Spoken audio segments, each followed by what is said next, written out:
오늘 이 시간에는요, 영유아의 발달 특성과 건강교육 두 번째 시간으로요, 걸음마기 영아죠. 예, 만 2세의 건강 특성과 발달 특성과 건강 교육에 대해서 이야기하도록 하겠습니다.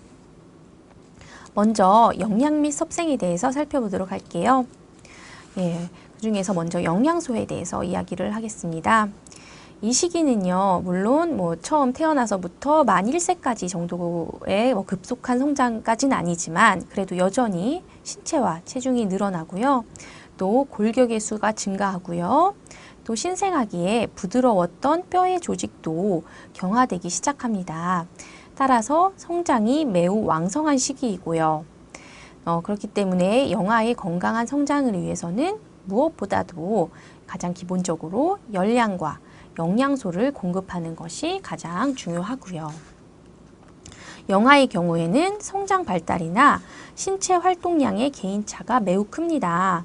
그래서 같은 영아에 같은 체격의 영아가 있어요. 똑같이 10kg가 나가는 영아인데 A라는 영아는 굉장히 하루 종일 돌아다니고 막 걸어 다닙니다. 근데 B라는 아이는 가만히 앉아서 노는 것만 더 좋아해요. 그럴 경우에 누가 더 영양가 음식에 대한 요구가 더 크겠어요? 당연히 많이 활동을 하는 영아겠죠. 그래서 이럴 때 이 시기에는 영아 개인의 특성에 맞는 다양하고 영양가가 있는 식사를 제공하는 것이 좋겠습니다. 다음으로 이 시기의 영아는 또 역시 여전히 성인과는 달리 저항력이라든지 환경에 대한 적응력이 여전히 낮은 시기예요. 따라서 영양의 과부족이라든지 영양 불균형, 또 영양 섭취 방법이 부적절한 경우에는 정상적인 발달을 기대할 수가 없습니다.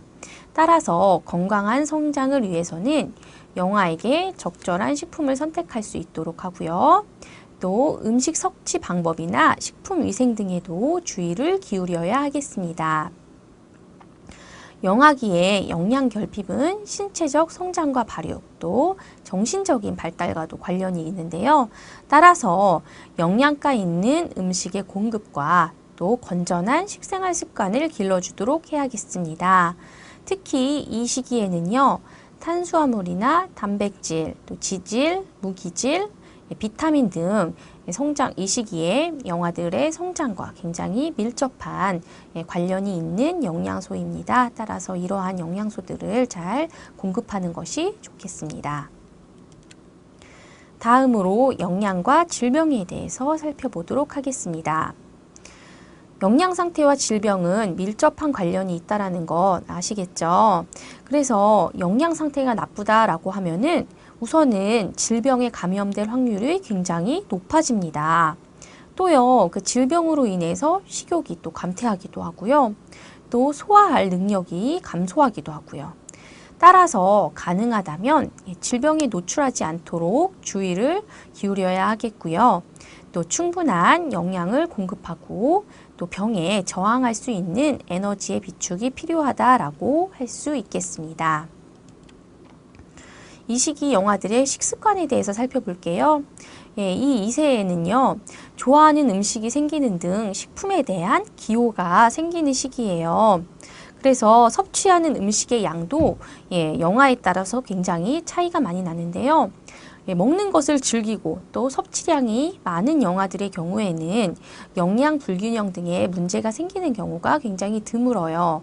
하지만 음식 섭취량이 적은 경우에는 영양 불균형의 문제에 주의를 기울여야 하겠습니다. 따라서 그런 아이들에게는 더욱더 양질의 영양가 있는 음식을 섭취할 수 있도록 배려하여야겠고요. 또 이 시기에는요, 식욕이 자주 변해요. 또 음식에 대한 기호도 달라지고 식사량에 굉장히 변화가 많은 시기예요. 그래서 굉장히 이제 걱정하는 경우가 있더라고요. 부모님들이나 교사 같은, 저도 그랬던 경험이 있고요. 그래서 어느 날은 굉장히 잘 먹어요. 어느 날은 밥을 2그릇씩 먹는데, 어느 날은 밥을 평소에 반의 반도 안 먹는다. 이래서 굉장히 걱정하는 경우도 종종 있는데요.